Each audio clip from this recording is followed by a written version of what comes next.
Hey everyone, it's Cosmo. So Apple just released their latest immersive video, Concert for One with artist RAYE. It's essentially an intimate experience where you get to... That sounded awkward. It's essentially a concert for one. I don't know what else to tell you. It's not a music video. It is the artist RAYE performing for you with many singers and other people playing instruments beside her, but it is her performing a couple different songs, and it's not really like a music video like Open Hearts where there's all this kind of special effects.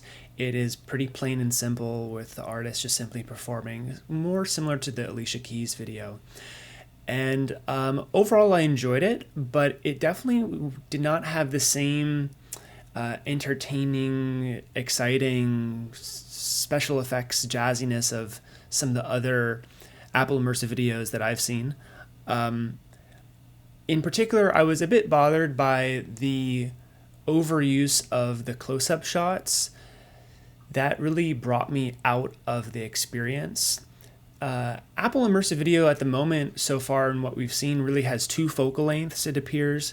They have the wide, and they have a close-up that looks to be like, I don't know, like a 50 millimeter or even larger, maybe more like a 60 or 70, something like that. And the wide angle creates the experience like you are there in the room with the subject, in this case, the music performance artist.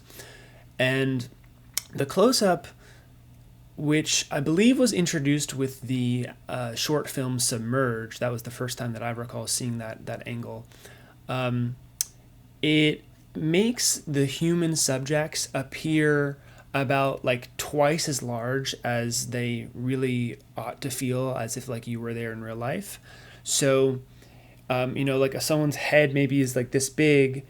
In the experience of the close-up shot, it feels like the head is like this big, and it just creates this unnatural experience where you kind of feel like you're in their personal space in a way that you just wouldn't naturally be. Now, I do appreciate that you can get a closer shot of the human. You can see more detail in their face, of course, compared to the wide shot, and so yes, it can be used.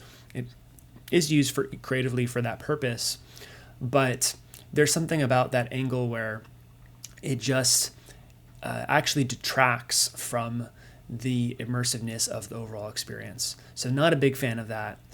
There's also something kind of strange in the title of this piece itself, Concert for One, that draws attention to what can sometimes be a lonely experience with Apple Vision Pro.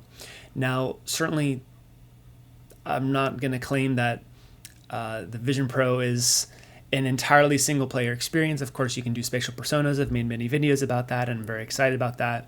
Of course, you can do screen sharing, and there's multiplayer games. But when I think about like regular concerts or raves or musical experiences, I just happened to go to one a couple days ago this weekend. They're typically experiences where you're with friends or family, or you're making new friends. And that's a huge part of going out, to have that experience, is to be with other humans.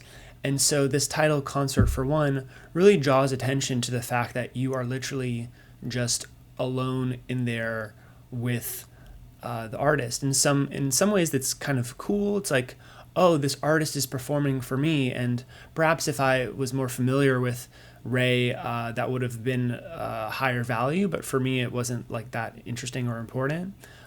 It was cool that, she could make eye contact with me. Of course, I'm not going to get that from, a traditional music video. But there is something, kind of sad and lonely about this idea of like putting on a headset and having a concert for one. I don't know, that feels just a little bit dystopian. It's interesting to compare it as well to Open Hearts, which was the latest music video from the weekend. And that one I found to be far more entertaining because of the special effects, and because it was, I don't know, just had more of a polished feel, more of an edited feel. I feel like Apple Immersive Video so far for giving me an experience of like a futuristic type of music video that felt a lot more appropriate. Whereas this concert, for one, I don't know, it just didn't do it as well for me. Perhaps maybe if they had just stuck with that wide angle, that would have been a better experience, perhaps. Anyway, I hope you enjoyed this video and hope it was interesting. It's only 8 minutes, so if you have a Vision Pro, I would encourage you to check it out and see what you find for yourself and let me know. If you enjoyed this video, definitely make sure to subscribe. I also have a weekly email newsletter called Magic Beans that you can sign up for at magicbeansnewsletter.com, where I share the latest on visionOS, Apple, technology, and AI. So I hope to see you there, and I'll see you next week.